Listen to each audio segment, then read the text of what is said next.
Les actualités.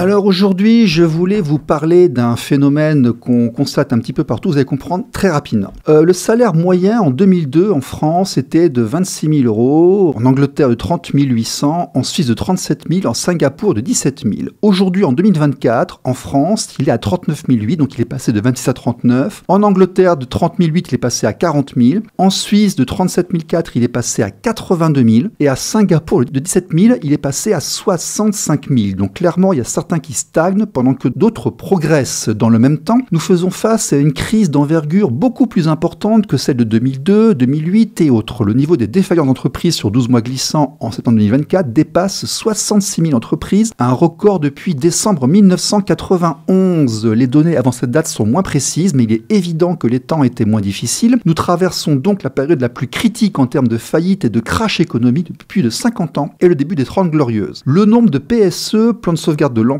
augmente également, montrant que les entreprises touchées sont souvent d'une certaine taille. Il n'y a pas de plan de sauvegarde pour une TPE ou alors un entrepreneur individuel. Voilà, début novembre, ces chiffres menaçaient déjà 300 000 emplois en France. Dans ce contexte, syndicats et acteurs étatiques restent figés dans des schémas idéologiques basés sur une vision dépassée où la population serait constituée uniquement de salariés de grandes structures ou de fonctionnaires, avec un rapport toxique à l'argent, une tendance à l'auto-sabotage et ce refus des modèles de réussite qui paralysent l'innovation et l'ambition. Et pendant que la France et l'Europe s'enlisent dans les réglementations et les taxes, Singapour et Dubaï s'envolent économiquement. Exemple frappant et grande réussite locale, les emballages de fromage doivent dorénavant indiquer « contient du lait ». Et oui, nous payons des gens pour avoir ce genre d'idées, nous imposer ce style de règles et surtout pour venir vérifier qu'elles sont bien appliquées. Pendant ce temps, nous assistons à une hémorragie des cerveaux et des cols blancs qui s'accentue dans un environnement de plus en plus hostile au talent. Alors cette dégradation économique dont je vous parle ici régulièrement s'opère dans un cadre extrêmement rigide, compliquant le management et la gestion des ressources humaines, avec des différends générationnels,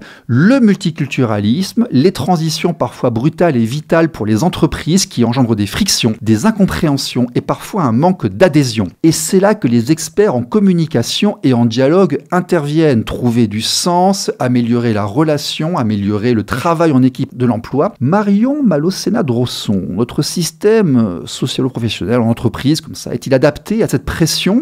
Comment est-ce qu'on peut aider les différents acteurs à aborder plus sereinement ces processus de changement qui sont un peu vers le bas là actuellement là ? Alors c'est une grande question parce que c'est vrai que le monde du travail est vraiment en changement de paradigme en ce moment et par plusieurs facteurs, notamment je crois que ça a été aussi très accéléré par ce qui s'est passé autour du Covid où vraiment la relation au travail a été très, très remise en question, la question du sens est arrivée aussi. On s'en est pas encore remis en fait. On s'en est pas remis. On voit aussi tout ce que ça peut engendrer au niveau du télétravail, au niveau de tout ce qui s'est mis en place dans ces conditions-là. Et on est dans une période que vous avez bien décrite. Je rigole, mais c'est pas drôle en fait votre entrée en matière.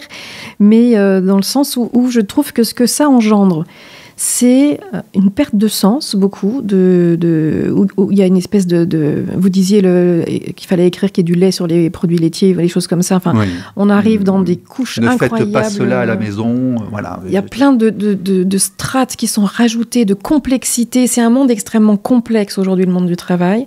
C'est un monde qui va pas bien. Et du coup, moi, ce que je constate beaucoup, c'est un repli sur soi. Là où on est censé travailler en équipe et éventuellement dans la cohésion et ce qui sera aidant, les gens sont tellement en difficulté qu'il y a un repli sur soi et un manque de communication qui découle de ça. Ils se réfugient dans la stratégie individuelle ?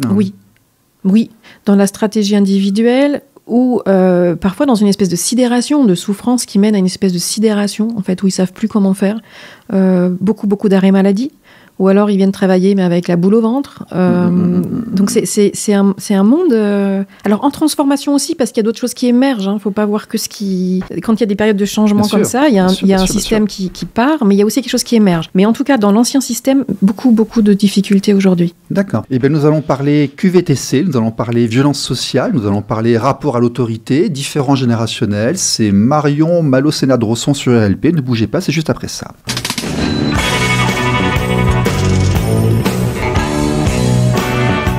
L'invité de la semaine. Alors,